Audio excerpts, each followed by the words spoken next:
Hello, I'm Bob Short. This is Reflection on Georgia Politics, sponsored by Young Harris College and the Russell Library at the University of Georgia. We're very delighted today to have our guest, Mr. Norman Underwood, longtime Georgia political campaigner and expert, a former candidate himself, and now a very successful lawyer in the city of Atlanta. Welcome, Norman. We are delighted, as I said, to have you here. You know, you and I are contemporaries. We came along about the same time in Georgia politics. We share a lot of friends, and I'm sure that we have many memories that we can share. And I want to do that with you today. But first of all, I'd like to learn more about you. Tell us about Norman Underwood. Well, I'm from Gordon County. It's the county seat of Gordon County is Calhoun. I grew up on a little farm out in the country from Calhoun in a community called Redbud. Redbud's not really a town, it's kind of a geographical expression, but we had Redbud High School. I graduated from Redbud High School. My father, grew cotton and corn for the first part of my childhood, and got to be a very difficult thing to make a living doing that. And like a lot of farmers in North Georgia, we switched over to the chicken business. So I grew up on a combination of a cotton, corn, and chicken farm, and I was a 4-H club member. And to the extent that I ended up having an interest in politics, a lot of that's due to the 4-H club. Senator Russell had a program in those years, in the 60s, in which he would invite a couple of people each year who had been in the 4-H club to come up to Washington and go to college. You had to enroll at George Washington University or maybe Georgetown and go to school part-time. And I actually went to the University of Georgia on a forestry scholarship. I had been the National 4-H Club forestry champion, and the Home Light Chainsaw Company gave me a scholarship. And so I was in the forestry school at the University of Georgia when Senator Russell's assistant, Bill Jordan, called and said, "We've selected you if you would like to come to Washington and be one of these 4-H Club patronage workers." So I went up to Washington, and I got there about a week before Kennedy was inaugurated. And Senator Russell had so much seniority, we were able to get very good tickets to the inauguration. And the problem that I had with the Kennedy inauguration is that I did not have an overcoat, and the night before it snowed. But because Senator Russell had so much clout, we had tickets, and we sat right up near the stage, the dais where Kennedy was sworn in. And I guess the truth is that sort of gave me the political bug, just the pageantry and the excitement of seeing that inauguration. Well, you know, there are very few people who really knew Senator Russell. Tell us about him. He was an unusual personality for politics because he was genuinely reserved. He had a low-key personality, and particularly later in life. But he became a student, a genuine student. He read a lot of history. When I was a student at George Washington, I was assigned to read Don Quixote, and I regarded that as a chore. And Senator Russell came in on a Saturday morning, and I was doing my assignment reading Don Quixote, and he told me that he had read it 4 times. And I remember then, and still am, astounded that here's a United States Senator who has read that great work of Western literature, had read it 4 times. So he was a very dedicated person, was lucky to find his niche. He had the quintessential personality for being a United States Senator, namely that he could make people like him who knew him real well. He was also good at retail politics or campaigning, but the truth is he never had to do much of that after he got elected. And his great strength was that people developed enormous respect for him. And in the United States Senate, that's the commodity that will make you powerful if your colleagues who know you well trust you. And he was one of the top senators in history, one of the most powerful senators. One of the things that I learned about him is I wanted to talk about world affairs. I wanted to talk with him about politics and what was going on around the world. But understandably, all he wanted to talk to me about was baseball. So I adjusted my style to that. And so every time I would see him, or I would occasionally drive him somewhere, I would talk about baseball and we would have an active conversation. But if I switched over and started talking about what was going on, and this was in the early years of activity in Southeast Asia, he didn't have the slightest interest in talking to me about that, but we would talk about baseball at great length. Despite their obvious political philosophies, Senator Russell was extremely close to President Johnson. Well, Senator Russell had a lot to do with making Lyndon Johnson. Johnson became majority leader of the Senate after less than a term, I think maybe 4 years in the Senate. He became majority leader, and the possible way you could do that would be to have the blessing of the top leadership, and in this case it was the blessing of Senator Russell. And in the very comprehensive biography that Robert Cairo has written on Johnson, he got it absolutely right. He's done the research, some of the research at the Russell Library on the relationship between Johnson and Russell, and explains in great detail that Johnson had two great sponsors in his life. One was Sam Rayburn, the other was Senator Russell. But their friendship largely survived. It was kind of a melancholy story at the very end of both of their lives, just because politics carried them in different directions. And I remember going to Senator Russell's funeral in Winder in January of 1971. Johnson was back at the ranch and did not come to the funeral, and I always thought that was a kind of a sad commentary on what had been one of the most productive political friendships in the 20th century. So you left Senator Russell's office in George Washington University and attended the University of Georgia. I came back to the University of Georgia, went to law school, and during law school I was in campus organizations, and on one occasion I met Carl Sanders. He was the governor of the state, but I didn't really know him.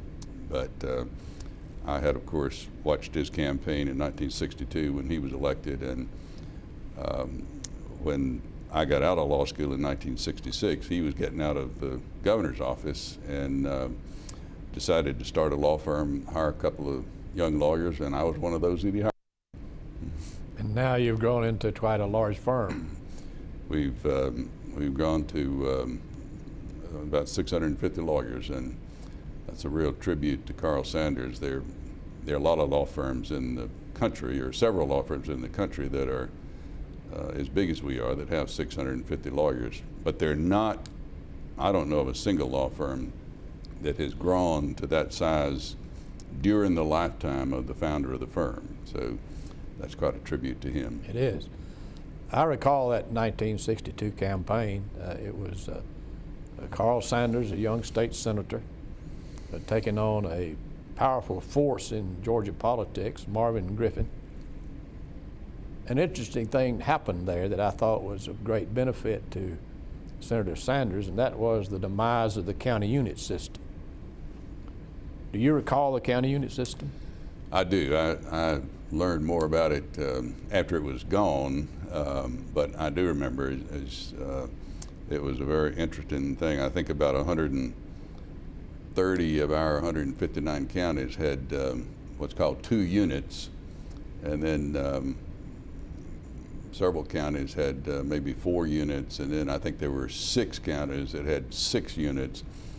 But the net effect of that was that the rural areas absolutely controlled public policy in the state, and it was a sacred system.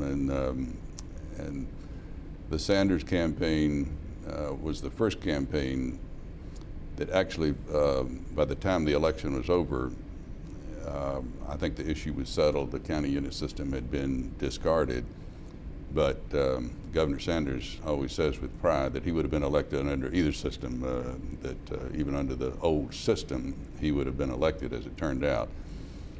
But that's one of the important issues, elections in our history, because it sort of was a the guard, and was kind of the rise of more influence for urban areas and kind of a different style in politics represented by Carl Sanders.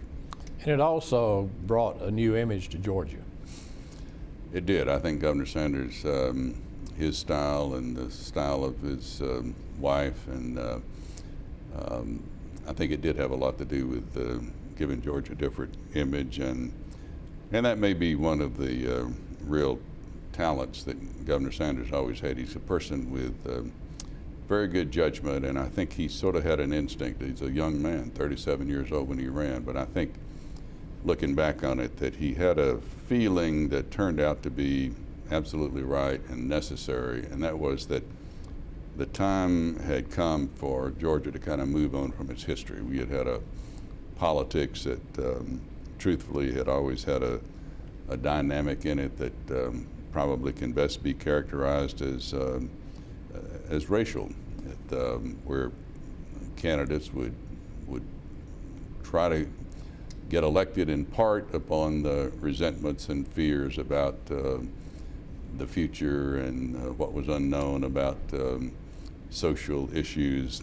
And Sanders kind of had a feeling, looking back on it, that it was time for us to move on from that. And that was a very important instinct for a governor to have at that period of time, particularly when governors in other states were behaving in a very different way. And it kind of distinguished Georgia at a very important time in its history. And I think ultimately that's probably the great contribution that Carl Sanders made to the history of his state. He left office with an 84% favorable rating, which meant that he had obviously a very successful administration. Do you remember some of the programs that he brought into Georgia? I think that the program that's probably had the most long-term significance was his interest in higher education. Somewhere along the line, our political commitment to higher education has slipped back a little bit, and Carl Sanders went to, as a state senator, went to California, and this was long before we had the Silicon Valley, but they had a real focus on colleges there. John Connally, who had been Lyndon Johnson's most loyal assistant, had gotten elected governor in Texas a couple of years before Sanders was elected. But Connally was a very practical, very perceptive political person. Governor Sanders does not remember talking to Connally about this, and I'm not sure he did, but he copied, in effect, what Connally was doing. Connally decided that the best way to lift up Texas economically was to put a lot of money into the university system, and particularly the flagship university in Austin. And even now, 40-something years later, that decision by Connally is having a lot to do with Texas. Around Austin, Texas, there's just a concentration of technology, and it's because of the university. And Sanders started down that road here and put a lot of money into revitalizing the university and starting a whole series of junior colleges, as they were called then. I think that's probably the program that's had the greatest influence on Georgia since the Sanders administration. And we'll never know if there had been a second Sanders administration. We'll never know what exactly the focus would have been, but I've always thought that probably the most unfortunate thing about there not being a second Sanders administration was that we kind of missed out on doing what Connally had done in Texas, which was to really make a major move with technical education and higher education, the kind of thing that Connally did in Texas that's made a lot of difference around Austin. But that was the program that I think Sanders probably deserves the most credit for, is his emphasis on higher education. the state constitution at that time did not allow a governor to succeed himself or herself. Right. Although we've never had a female governor in our lifetimes. Maybe we should. We will. Anyway, he couldn't succeed himself, so he decided to build a law practice. And that's where you, I think, became close friend, political ally of Governor Sanders. Yes, he hired me to be a lawyer, but after about a month here, we had 3 lawyers, and we had lots of clients. I think Governor Sanders thought he was going to be on some boards and he was going to represent big corporations. But what he found out is that there were real people with real legal problems walking in the door. So we were extraordinarily busy, and about a month into my career as a lawyer, he said to me one day, "I've got to make a speech to a bar association, and can you write a speech?" I said, "Well, I never have," but he said, "Would you try?" So I went in my office, and for 2 or 3 days and nights I worked on a speech that he gave to the Bar Association, and after that I was kind of committed to that kind of work for him, doing a lot of speeches. And then that would have been 1967, and we had a very busy time practicing law, and he kind of evolved into the next campaign, which was the campaign to be reelected in 1970. When did he make that decision? Was it early or later? Well, he formalized it later, but I think from the time he got out of the governor's office, he probably always had the feeling that there was unfinished work, and I don't ever remember a time when there was a serious doubt that he would run again. I think there was always the feeling that he had other work to do, and President Johnson was still in office then, and Johnson tempted him with 2 or 3 jobs in the federal system, and asked him about being ambassador to some country, the Philippines or something. So I think his thought process was, what is the best thing for me to do? He had lots of options, but I think he always had the notion that to go back into the governor's office and build on the experience he had would be a good thing. So in 1970, he decides to run again. His main opponent was Senator Jimmy Carter, who had lost a race for governor in 1966. Right. How did he plan his approach to that campaign? Well, I think what you said earlier about his approval rating, I think Carl Sanders had a very high level of confidence based on on those approval ratings, that even people who had been Marvin Griffin's supporters, many of them had decided that Sanders had been a successful governor. So in retrospect, I think there was probably a very confident feeling that I can continue the work that I've done, that we know that there's a lot of unfinished business, and this was a campaign in which he said, these are the things I want to do, and kind of laid it out.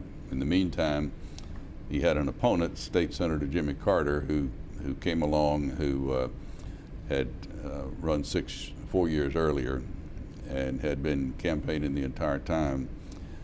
And it's very important to understand that election, to understand the atmosphere that we had in 1970. In the 60s, we had a lot of progressive at the federal level social legislation. We had the Voting Rights Act and the Public Accommodations Law.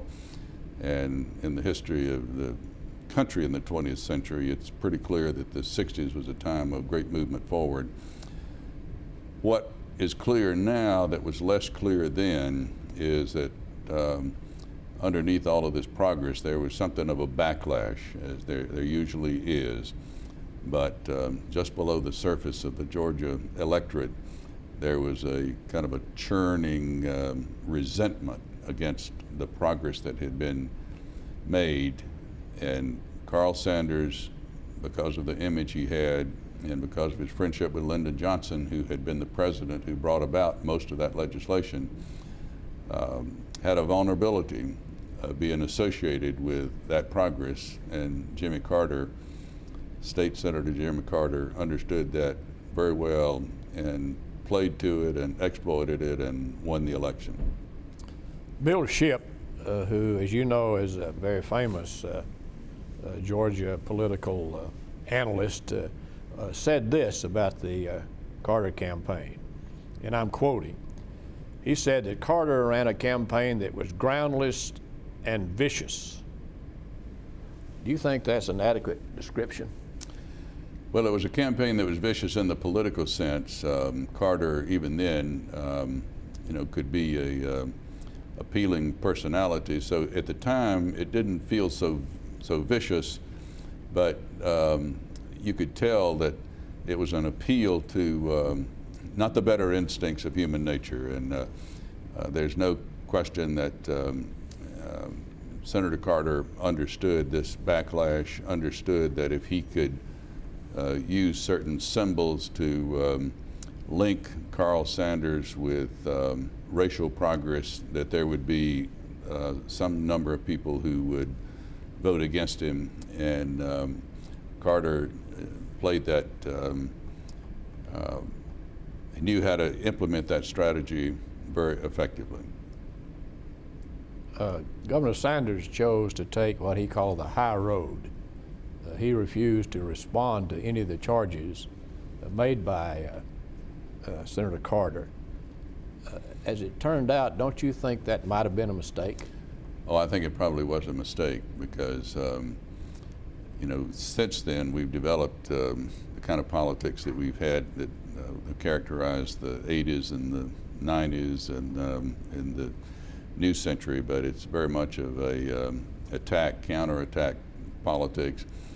And Carl Sanders, frankly, I think didn't think that was necessary because in his mind, he felt like that the public knew his record, and I don't believe that he thought that it was possible for anybody to distort his record as governor. And it probably would not have been. I think if State Senator Carter had to run against Carl Sanders without this underlying social backlash, he wouldn't have been able to beat him on the issue that he primarily attacked Carl Sanders on, which was that he had benefited personally while being in the governor's office. And there was really no substance to that. Carl Sanders was ironically didn't have much money in those days, and had a smaller net worth than Senator Carter. But he didn't think it was dignified to answer those charges. But I don't think that would have beat him. But when you combine that, the attacks on him personally and the attacks on his style, the fact that he had moved to Atlanta and he flew his own airplane and he was jogging before jogging was cool, if you combine that with the underlying backlash against the Civil Rights Act and against what was seen in many ways as a intrusion of the federal government into the affairs of the state, put those two things together in exactly the right recipe, and you get what was a very successful campaign by Jimmy Carter. And I think you have to say that Carter was an extraordinarily energetic campaigner. There are not many people who could have pulled off the campaign with the very same strategy. It's one thing to have a strategy, it's another thing to pull it off. So I think you have to give Carter credit for that. He worked very, very hard. And when the votes were counted, he had done exactly what he set out to do. There was a third candidate in that race, Reverend C.B. King from Albany. He was an African American. And obviously, he siphoned some votes from Governor Sanders because of Governor Sanders' standing in the African American community. Do you think that number of votes that might have gone to Sanders would have made a difference in the outcome? It could have. C.B. King never became a real broad-based factor, and it was interesting to watch him, though. This was the first African-American candidate I had ever seen, and he was very dignified speaker, and he spoke with, almost a professorial demeanor, and used very formal language and had a very deep voice and sound almost like a Shakespearean actor. And I think the African American community had pride that he was running, but I don't recall that there were huge numbers of votes, but he was always a presence at the rallies and so forth. There was another candidate in the primary who brought a dynamic to it that's unusual, and that was J.B. Stoner. And Stoner was the last candidate of his type that was absolutely unrestrained in his language. And I think that probably played into the kind of atmosphere that was created, is that we had C.B. King talking, and we'd have lots of forums in that campaign, and we had C.B. King talking in a very academic, professorial way. J.B. Stoner in what can best be characterized as kind of gutter language, and we had Sanders, who was a familiar commodity in Georgia politics, and we had Carter, and it was just a very unsettled atmosphere. And the people that come out to those rallies tend to be supporters or curious people. There was a lot of catcalling and sort of agitation in the audience, and it was an unsettling time politically. And it turned out when, if you were the governor who was trying to go back in, it was not a good year for incumbents. That year also, well, Carter, of course, won the election, and so did Lester Maddox, who had been governor and stepped down to be lieutenant governor, if that's a step down. And they were settled with each other for the next 4 years. It was a very, very unusual and colorful period. Yeah. Don't you think?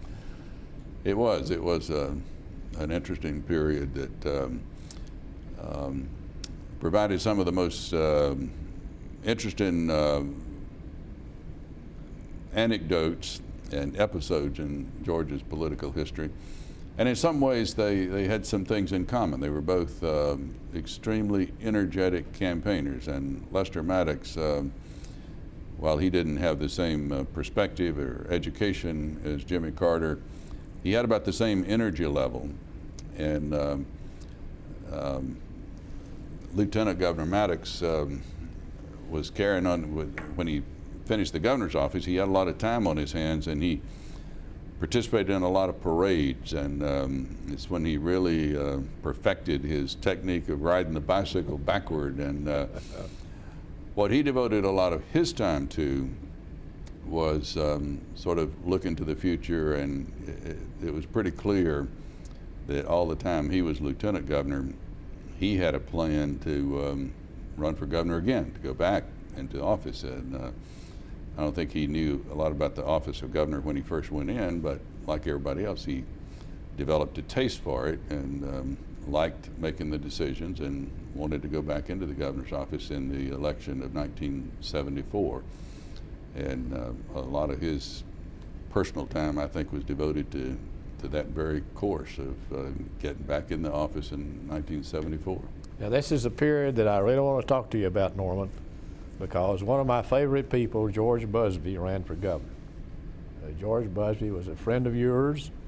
You were his campaign manager. You had probably the most brilliant strategical campaign I've ever seen, and you devised it. So I want you to tell us as much as you can about how you helped George Busbee defeat Lester Maddox.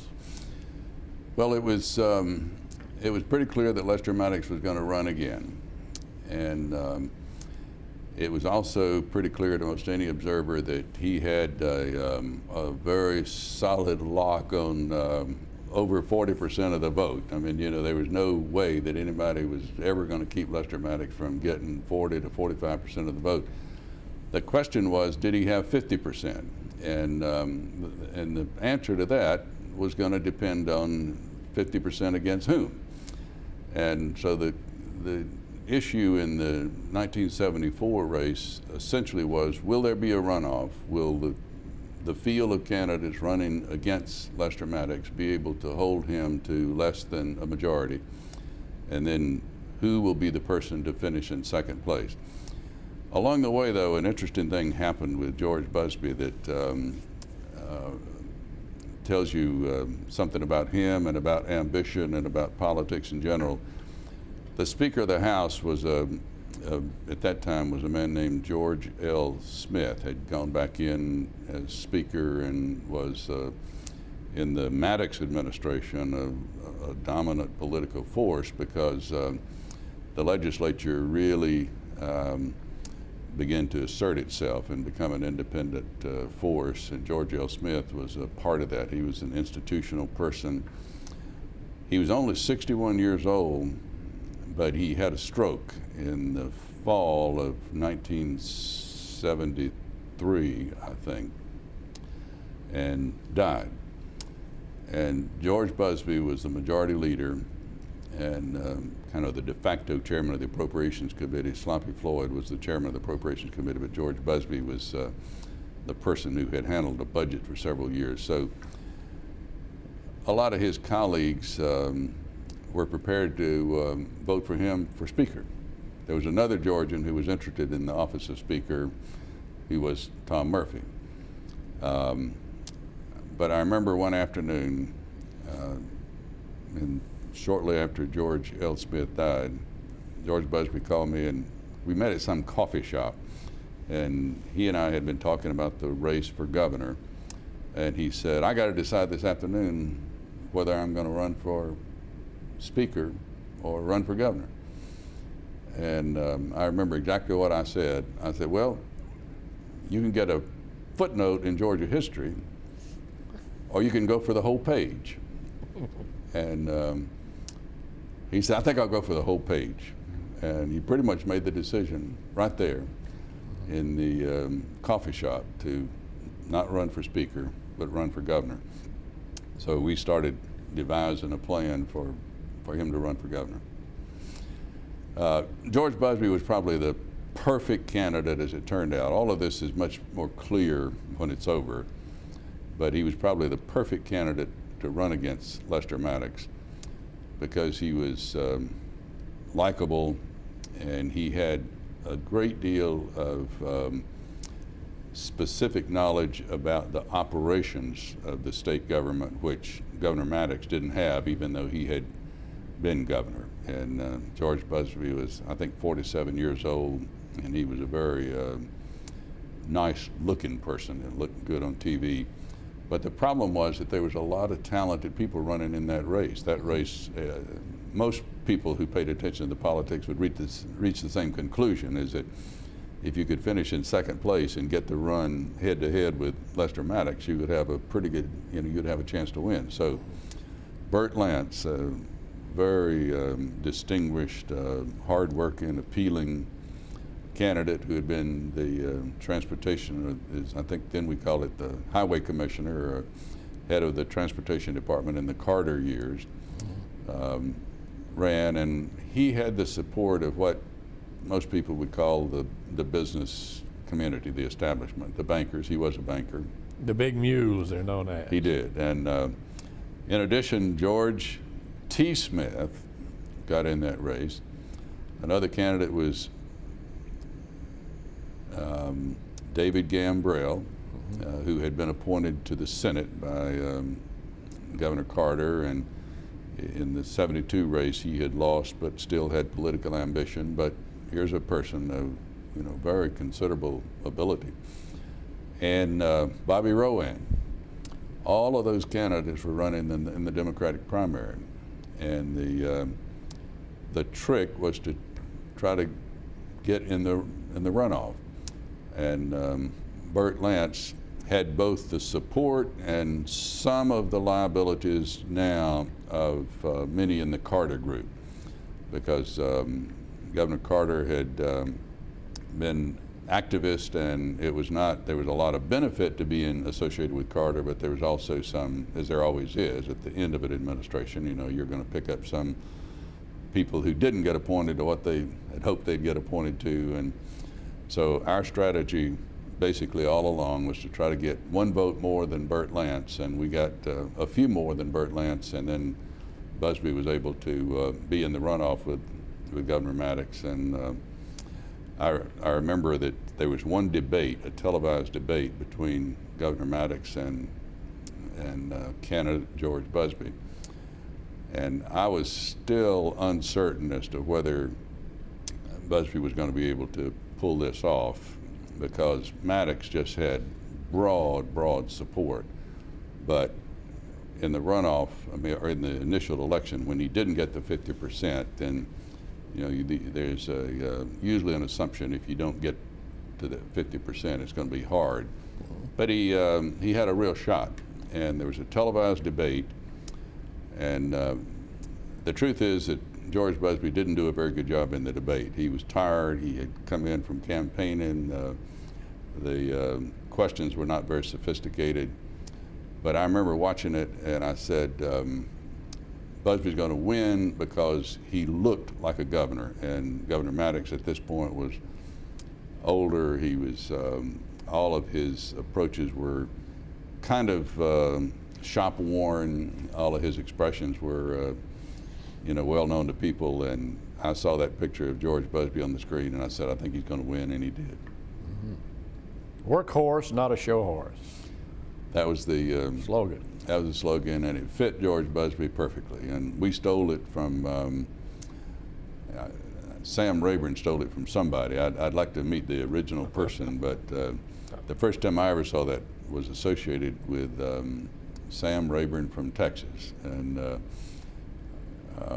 but we had a woman who was working in the campaign named Dot Wood, who had worked in the advertising agency that had worked on Jimmy Carter's campaign. And I said to Dot one afternoon, do you think we could turn this into a campaign slogan? And she said, let me try. And it became a very well-known slogan in the campaign. Well, Maddox himself was an issue. He had been in talk shows. He'd gone around the country, and I think that people got the impression that he was more of a showman than he was a political candidate. And I think you use that very effectively, Busbee. Yeah, I think that's right. And I think there was slogans work if there's a grain of truth to them. And in the case of Maddox, he did get elected because he did have some showmanship. He had a lot of energy and had a lot of endearing personal qualities if you knew him. But in terms of the substance of being governor, he was fairly superficial. But his talent was political talent, and the public knew that. I mean, the common sense, the common people is such that they knew that. Busbee came across just what he was, as very honest and very competent and very real, and he was the perfect candidate to run against Lester Maddox. And we'll never know, but he might have been the only person in Georgia that year who could have beat Governor Well, he Maddox. certainly won the runoff by a large margin. Yeah. And he was elected governor, and then you joined his administration. I was at the job that used to be called executive secretary. It's now called chief of staff. And sometimes you get lucky when you think you're unlucky. We started into that administration, and there was a very serious economic recession that developed. So Busbee's great expertise was in the budget. So he put together a budget that he thought was relatively conservative. The legislature went home early. Went home in probably early March. And then the revenue collections bottomed out, went way down. And we realized that we had budgeted more money than we were going to have. And Busbee called a special session for June. And this made the reputation of George Busbee, because what he did is what public officials seldom do. He took a great deal of time and explained to the public, I'm going to have to cut things that I don't want to cut. And one of them was a pay raise for university professors. and it was just maybe a 5% pay raise. But he went through an explanation and used a lot of expressions. One of the expressions was that, we have to bite the bullet and such things as there's no such thing as a free lunch. But it was fiscal conservatism, not rhetoric about fiscal conservatism, but it was managing resources, and the public decided they really liked that. And Busbee, after having a special session, cutting the budget, he became very, very popular. It was a phenomenal thing to see, because usually it works the other way. Usually if you have to have a special session, cut services, there's a group of people that are going to be mad and they agitate against you, and it was one of the great ironies and one of the most interesting things I've seen in politics, to see Busbee become so very respected. And it was primarily because this was his personality, but he explained with a great deal of sincerity why he had to cut these services, and the public liked that and was sympathetic with it. Not long after that, somebody suggested changing the Constitution to let the governor succeed himself, and that's an extraordinary thing to think about too. As a sitting governor, usually the legislature would, when they pass a resolution, a constitutional amendment, they would make it not applicable to the current governor. But Busbee was so well liked by the legislature and the public that they changed the Constitution, and he ran again and served 8 years. Let's talk for a minute or two about his programs. As I recall, Governor Busbee, as Governor Sanders, looked very hard at education. He technical schools, job training, that sort of thing. And education was one of his big programs. It was, Governor Busbee benefited by following Governor Carter, and the state benefited by having those two governors serve back to back. The reality is that Governor Carter had started a lot of things, but he served one term, and I think it would be accurate to say that in the last year of his tenure as governor, he was focusing on national issues. But they had created mechanisms in the state government. They created such departments as the Department of Human Resources, a very big department, but it was in flux and needed a lot of management. Governor Carter had passed a lot of environmental legislation, and I think probably in terms of state government, that's Governor Carter's contribution to the state, is that we do have some very effective environmental measures that for the early 1970s were very progressive. But they needed a lot of work to make them work. And so I think what Governor Busbee did, since he had been in the legislature and knew the state government, he took what Carter had done and applied a lot of real management to it, and everything kind of settled down and coalesced, and had to change some of it, but he didn't go change things just because it was not his. He had no interest in undoing Carter's work. His interest really was in making it function. And public education is always one of those issues that demands the time of the governor. And he put a lot of emphasis on that, but somewhere along the line, this country boy from Albany got it in his head that what the state really needed was international investment and trade, and so he developed a genuine interest in trade missions and sort of selling the state. And he became, there's so much involved in life and in public service that's just kind of accident of time, but early in Busbee's administration, there was an event at Callaway Gardens. It was called the Persian Weekend, and the ambassador from Iran was there. The Shah was still in power. I'm not sure Busbee had ever met anybody. I'm sure he'd never met anybody from Iran, and he had dealt with very few foreign people in his life. And he had me call Dean Rusk, because he was going to have to go down and do a toast to the ambassador from Iran. And this person had been in the paper a lot. He had dated Elizabeth Taylor, and so everybody knew who he was.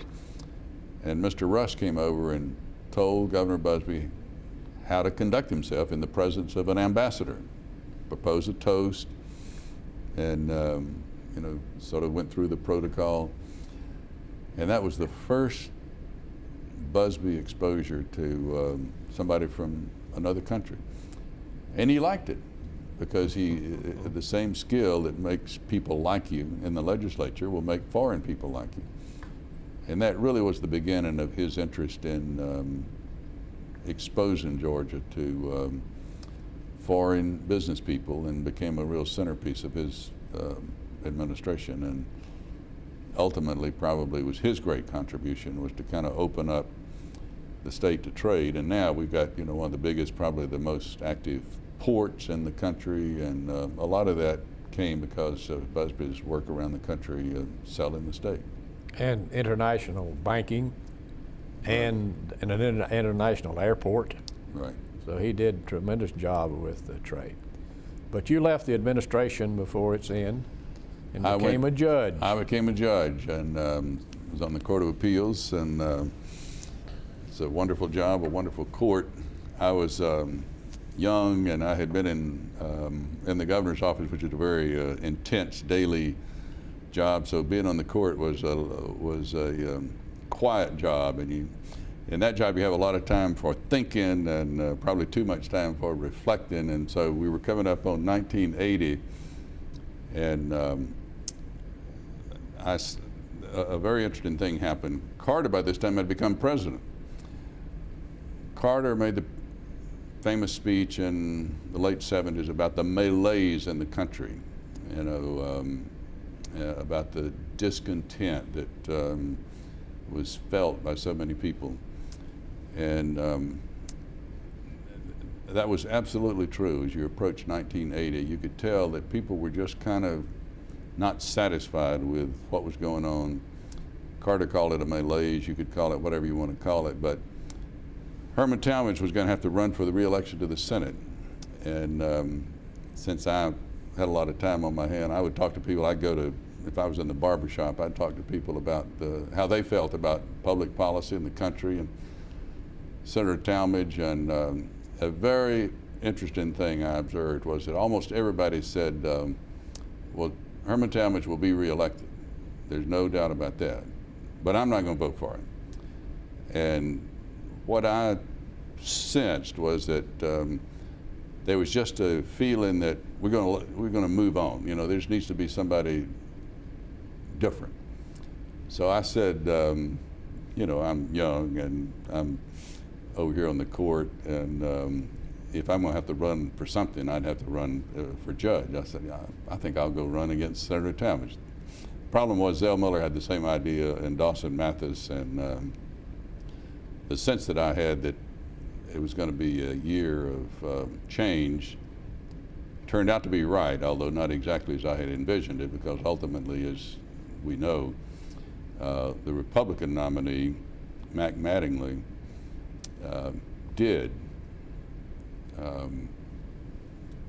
capitalize on that very thing that I'm talking about, sort of the discontent with things as they were, kind of an instinct to change the guard. And Mac Mattingly got elected in 1980, and that was kind of the beginning of the rise of the modern Republican Party in Georgia. Did you and Zell Miller ever discuss the race before you entered?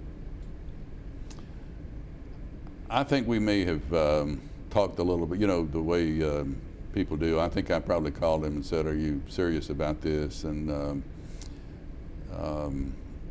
we didn't have any formal, substantive discussions about it, but of course I was hoping that he wouldn't run. Dawson Mathis had already said he was running. Dawson was hoping I wouldn't run, and but I think all three of us sort of had the same idea. I mean, he articulated it in a different way, and I think Zell was at this point in his life, he was lieutenant governor, and I think the amendment to the Constitution had probably been a little bit of a jolt to him because he had been elected lieutenant governor, and he never told me this, but it's rational to assume that he had planned to run for governor, and so they amend the Constitution. So here there's not going to be another governor's election until 1982, and we're right in the middle of this, and so Zell had an interesting approach in that race. It was kind of an attack mode that he was in, and it turned out that the way people felt about Senator Talmadge was not, they were not mad at him. You know, there was not much resentment against Senator Talmadge. There was just a feeling that it was time to move on, that the Talmadge era was over. And Zell played that a little differently and attacked Talmadge, and there was kind of I think a backlash against that. So Talmadge was able to win that race, whereas Mattingly did almost nothing with Talmadge. I mean, he was just running, and not nearly as focused and articulate as Zell Miller.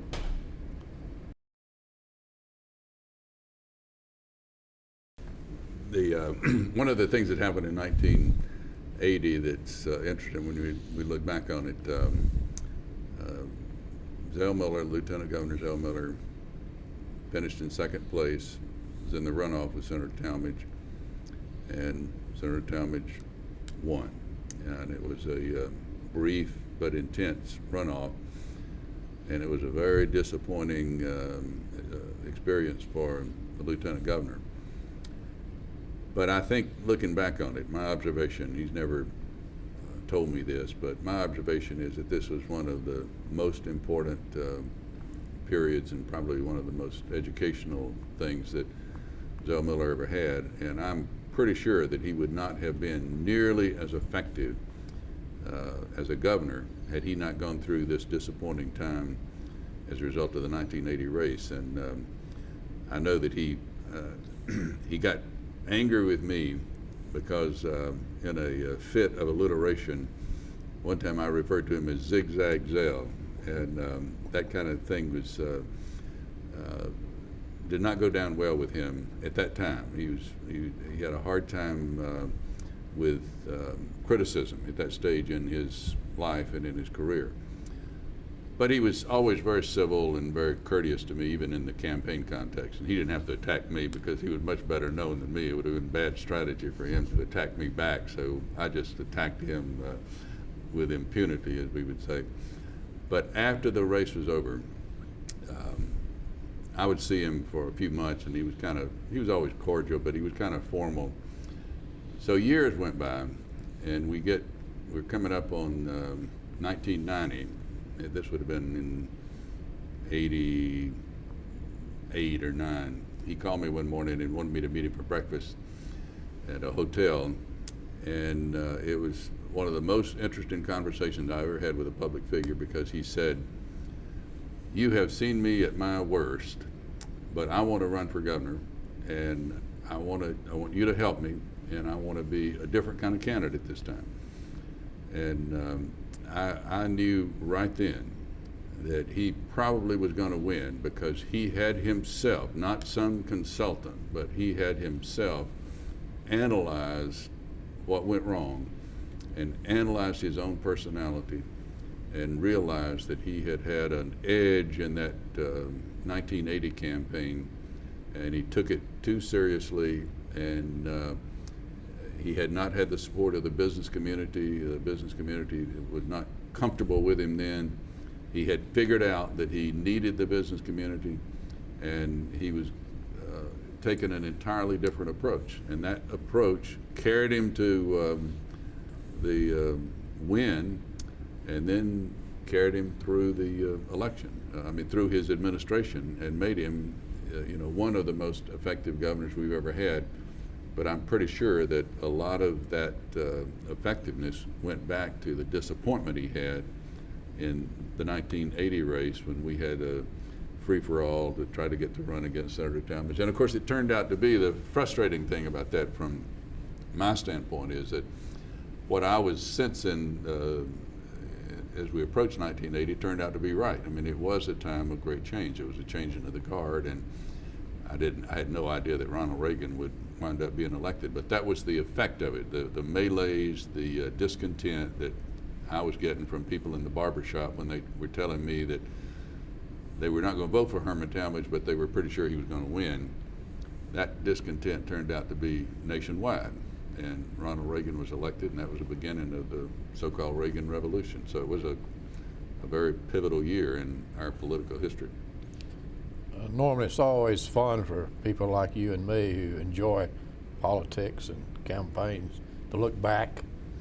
And I've looked back several times at that election between Senator Talmadge and Mac Mattingly, which Mattingly won, surprisingly. And I observed that Talmadge totally ignored his opponent. And I think that is a mistake. Well, it was a mistake then because that was a part of Senator Talmadge's persona and image at that point in his career, as it turned out. And you could tell that early on, that people who didn't know Senator Talmadge, we had a lot of people in Georgia who had moved here from all around the country. And they knew that the Talmadge family had been a part of Georgia politics for decades, but they saw this senator who did not put a lot of energy into his campaigning, and it was very easy for them to have the feeling, not of any disrespect or lack of affection for Senator Talmadge, but just a feeling that it was time for a change. And that, I think that's what Mac Mattingly benefited from, that Zell Miller didn't get the benefit of, because Zell attacked Senator Talmadge, and it was a little bit of a feeling that here is Zell with these sharp, pointed attacks on this senator who's been a part of a family that served Georgia for decades, and it didn't quite work. And Mattingly did nothing, and a majority of the people in the general election, including all those people who had moved down here and voted Republican, decided to vote against Talmadge. And when they voted against Talmadge, Mac Mattingly got elected. Then came 1982. By this time I had done a lot of campaigning, and I knew people all over the state, so I said, well, I might as well run for governor. But again, we had a lot of people, a lot of very talented people in that race, and once again, the trick was to try to get into a runoff. And the thing that happened that had such a bad consequence for me was that Jack Watson had been in Washington, and Jack was had been in Atlanta. He was from Arkansas, but he knew a lot of people in Atlanta and knew a lot of the same people I did. And so he came down and got 11% of the vote, and that left Joe Frank Harris had pretty much North Georgia, and Bo Ginn had been a good congressman, an energetic congressman, and so they were in the runoff, and Jack Watson and I split the vote that I contended was my vote in around Atlanta, and with people in our group and our age group. But Joe Frank was probably the right candidate for that period of time. There was kind of a feeling that we'd had a lot of government after Carter and Busbee, and Joe Frank had been in the legislature, and he was a little bit like Busbee. I mean, he was kind of a low-key personality in the legislature, and that had worked out well. And so, you know, you're fortunate in politics if you can run when your personality type is the one that's needed. And Busbee was absolutely the right personality type, even though Burt Lance would have been a very effective governor, I mean, a very talented person. And I think Joe Frank was probably the right personality type for that time. Somebody told me one time that I was making a speech in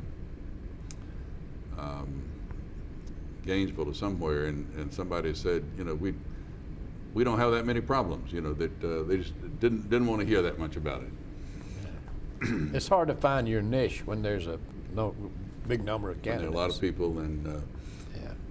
one of the things that that is interesting when you look back on politics is that there are little moments that happen in campaigns that you can sort of tell this has real significance. And this goes back to 1980, but I've thought about it for all these years, and it's a moment in time when I realized that this was in the summer. This would have been in July or August. And most of the feeling then was that Carter would be reelected.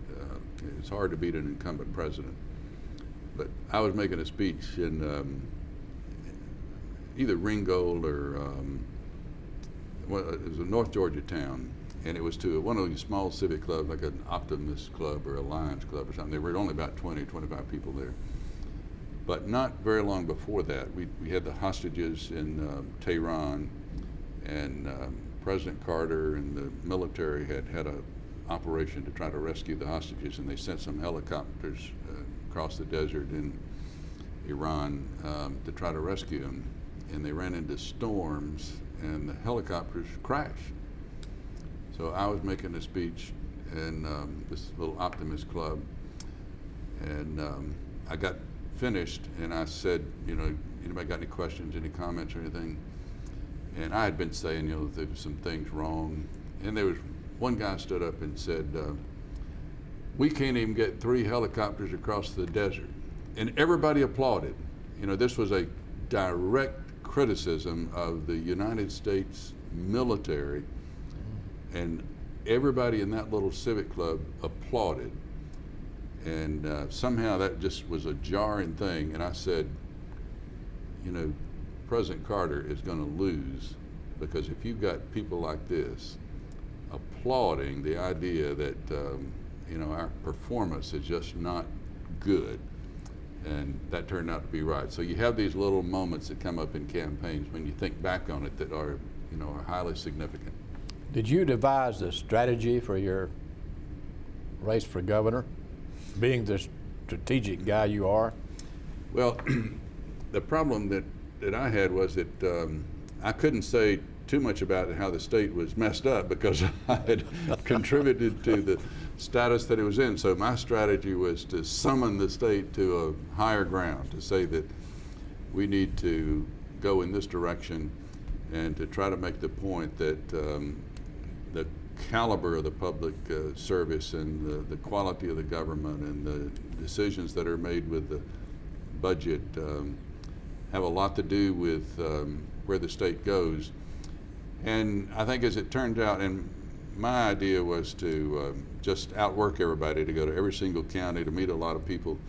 And that had been a workable formula in previous elections, but at this time, I mean, we can look back and see that we were sort of making the transition to the television age, but I didn't have enough money to do television. But Joe Frank did some television ads, and Bo Ginn did television ads, and I did some television ads, but there was not one galvanizing issue, and there seldom is in a governor's race. Zell Miller in 1990 came up with the perfect issue with the lottery. But in a governor's race, there is seldom one issue, because what a governor does in the final analysis is do the budget and make recommendations for economic development. And everybody knows that's important, so you can't just say that all of this is important. And there was not a galvanizing issue on behalf of anybody in that race. And I think Bo Ginn was a very popular congressman, but it was very difficult to translate that into statewide popularity. And Jack Watson was touting his experience in the White House, and I was touting my experience in the state capitol. And we also had Buck Melton and some real qualified people running. So you no longer sought public office, but you remained involved in politics. And as I recall, Governor Miller and Attorney General Bowers tapped you to be the attorney for the lottery, which was Zell Miller's big issue and big program. I did. There's a lot of work when you start a lottery, and the interesting thing about that is that Governor Miller himself made virtually all of the policy decisions, and they turned out to be really effective decisions. And what happens in most lotteries is that when the funds from the lottery are earmarked for education, the legislature sort of subtracts that from what they otherwise would appropriate for education, and then uses that money for something else, so that you don't really get that much of a boost to educational spending.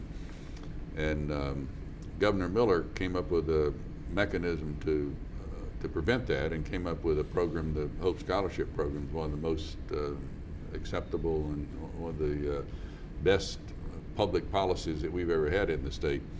But I took very seriously the responsibility of working with the Attorney General to make sure that the lottery was legally sound, that it was started in the right way. And we had a lot of turmoil at first, because in the lottery business there are a lot of people who want to administer the lottery, and they play hardball, and they come in with a lot of lobbying. And so I told the Governor Miller, I will do everything I can to make sure that it's everything's above board, and it's worked out that way. We've had a very good administered lottery all of these years. And it's made money. It has been very effective in funding, particularly the Hope Scholarship. Well, I know that ex-governor, ex-senator Miller holds you in very high regard, and I think that his appointing you as chairman of his Judicial Selection Commission, is that the title? Yeah. During a time when there were federal lawsuits, and is proof that he has great faith in your ability. Do you remember that case? The Brooks case? Yes. Yes. The way judges are selected in Georgia is that when there's a vacancy, the governor makes the appointment, and the judge runs in the next election. And some people brought a case, Tyrone Brooks brought a case, and the United States Justice Department joined in the case, contending that that system was unconstitutional because it did not give African American voters a fair shot at electing African American judges. And there were years went by that the appointment of judges was enjoined. And when Governor Miller was elected, there was a backup. There were a lot of vacancies. And he called me and said, would you take this on, and let's try to come to grips with this. So, and he said, I would like to see the courts fairly represented. And we set out on a strategy of identifying very qualified African American lawyers who could become judges. And ultimately the case went away. It was a very important piece of our history, and I think when Zell Miller's legacy is fully evaluated, one of the important things he did was to bring diversity to the bench. I mean, we're a state with probably 25 or 28% of our population is African American. We had virtually no judges. And if you're a young man who's being sentenced for crack cocaine possession in DeKalb County, and you look at the bench and you see all white judges, no matter how good they are, and they were very good judges, but it's hard for you to have confidence in that system. And we were fortunate, Governor Miller was fortunate in that at this point in our history, there were a lot of both women and African American men who had gone to law school, and they had years of seasoning. And earlier governors didn't really have that option, because the pool of qualified lawyers to be judge that were minorities and women was a much smaller pool. And Governor Miller, we have the most diverse judiciary in the country, and one of the best. And Governor Miller gets a lot of credit for that, and I was very honored and pleased to have a part in that, to work with him in bringing that about. And I'm very proud of his work that I helped him do in bringing diversity to the bench. Let's talk for a minute about party politics. in recent years, the Republican Party has completely taken over control of Georgia's state government. What happened? Well, I think Lyndon Johnson had it right. Johnson signed the Civil Rights Act and said, I have the Voting Rights Act. President Johnson signed the Voting Rights Act and said, I've just given the South to the Republicans. And I think that's exactly what happened. Suddenly they were, not suddenly, but in a relatively brief span of time, we went from having no African American public officials and to having a lot of African American public officials.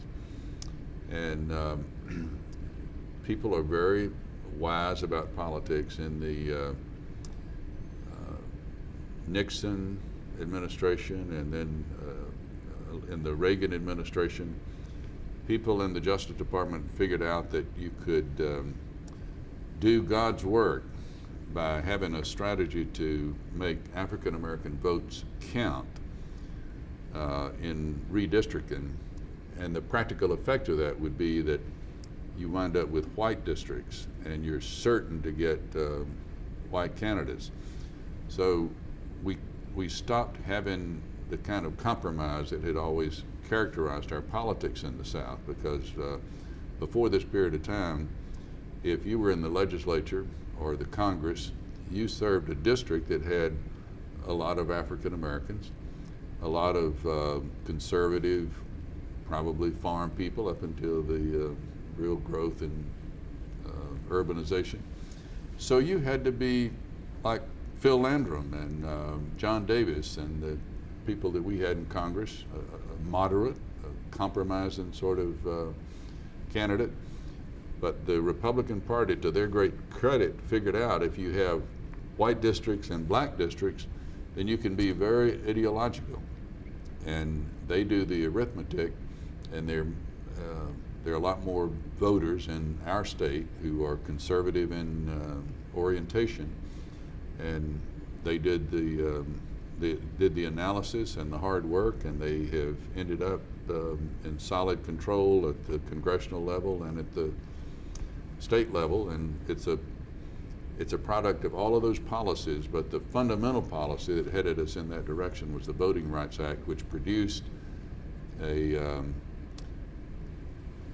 sort of a division that that the Republican Party has been able to use very effectively. And I think you have to give their political operatives credit for recognizing that, and the Democratic Party probably was slow in recognizing that until it was pretty much done.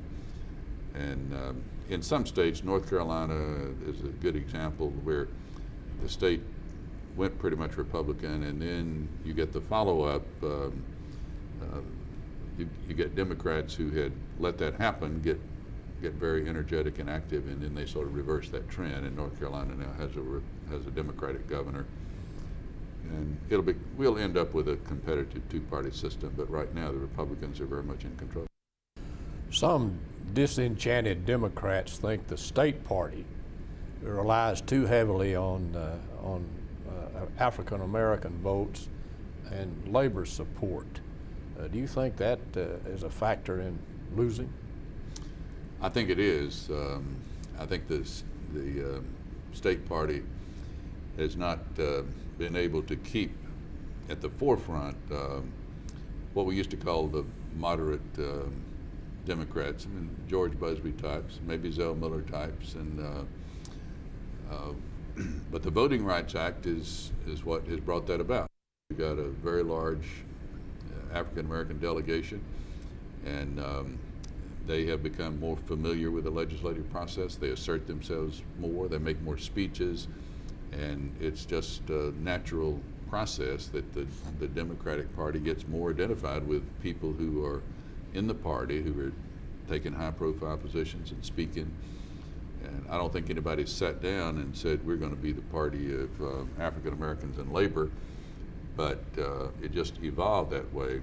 And what we did not do is we didn't have a strategy to say, well, what about all of the small business people that are not country club Republicans?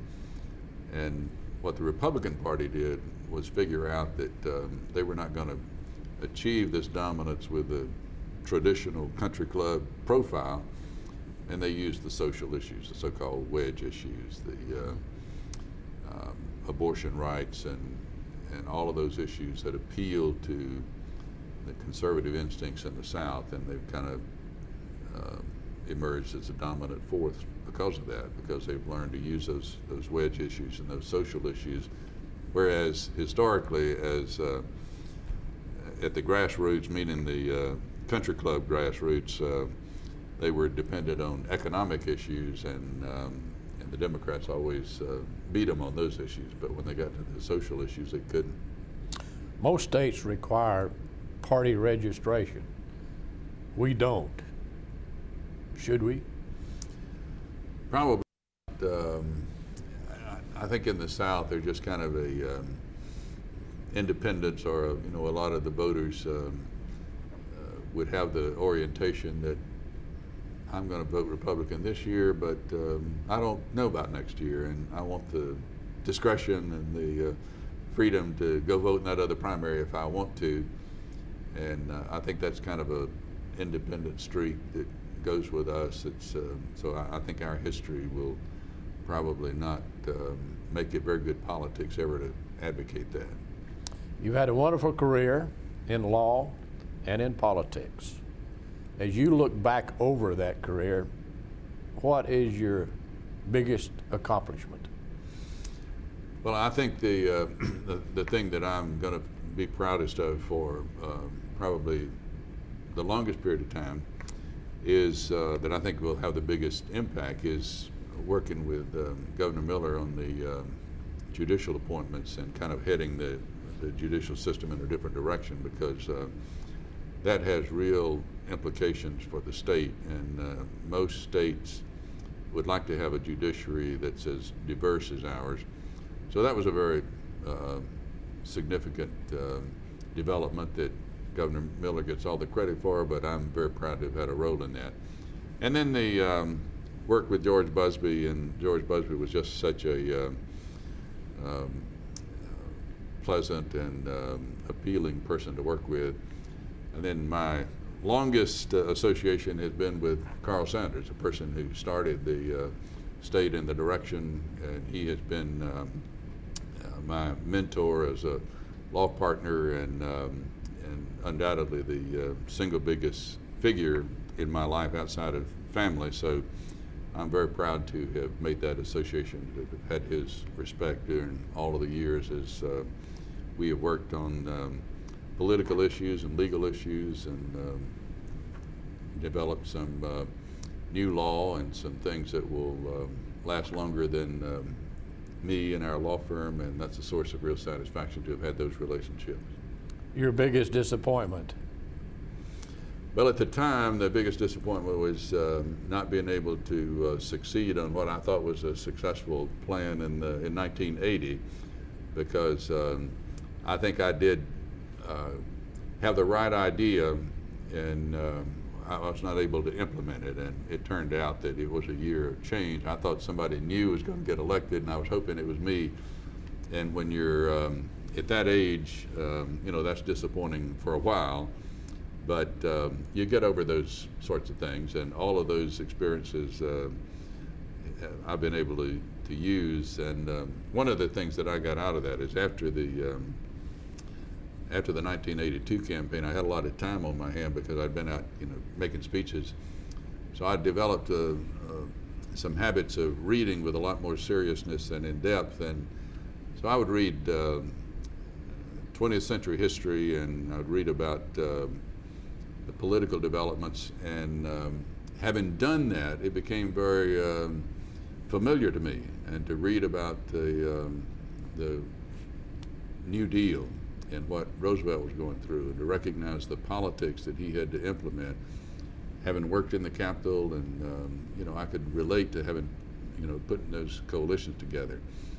And I would read about the campaign of 1960 and the role of money in the West Virginia primary, for example. Well, having been a candidate and understanding that you have that walking around money, that was all very familiar to me. So the backdrop of having participated in politics has made the last 25 years of reading 20th century American history very exciting and enjoyable for me, that I would have totally missed out on had I not participated in politics. Another experience that you only have in politics in our state and in our city in particular is you would not go to African American churches if you were not participating in politics, unfortunately. I mean, it's often said that Sunday morning 11 o'clock is the most segregated time in America, and I think that's true. But when I think back on my participation in politics, I've had the experience of going to African American churches and seeing what the role of the church is in the community, and to get to know the prominent ministers. That's an interesting experience to relate to politics, but had I not been a candidate, I never would have had those experiences. And the other thing about being a candidate, it does force you to get to know yourself, and the reality is that retail politics, the things that you need to be really good at just to enjoy small talk, to actually enjoy just going to cocktail parties, that's not something that I particularly enjoy, just the campaigning part. And so you finally, when you go through a campaign, it forces you to be brutally honest about yourself, and that's one of the benefits I got from campaigning, was to get to know what I like and what I don't like in a way that's more honest than most people ever have to confront. I can assure you that this has been totally unintentional, but we have not talked about the Underwood family. Are there any politicians growing up in the Underwood family? My children, I've got two boys who are now in their late 30s and a daughter, and they have been exposed to politics and they have a reasonable interest in it, but they also see from all of my involvement in my campaigns and from knowing Governor Sanders and knowing Governor Busbee, they have a clear understanding of the trade-offs and the cost, and we work very hard at showing them the values of family life, and I think their intuitive judgment is that it's not a good trade-off for them. They have not both spent some years in Washington, and my son worked for some period of time in Senator Nunn's office, so he's had a good experience in politics, but they work in corporate America rather than politics. Final question. How would you like to be remembered? I think I'd like to be remembered as somebody who approached the idea of public service with some seriousness, and worked hard at it, and developed some skills at it, and made some small contribution to the state that left it better than we found it. Well, Norman Underwood, on behalf of Young Harris College and the Richard Russell Library at the University of Georgia, I thank you very much. Thank you.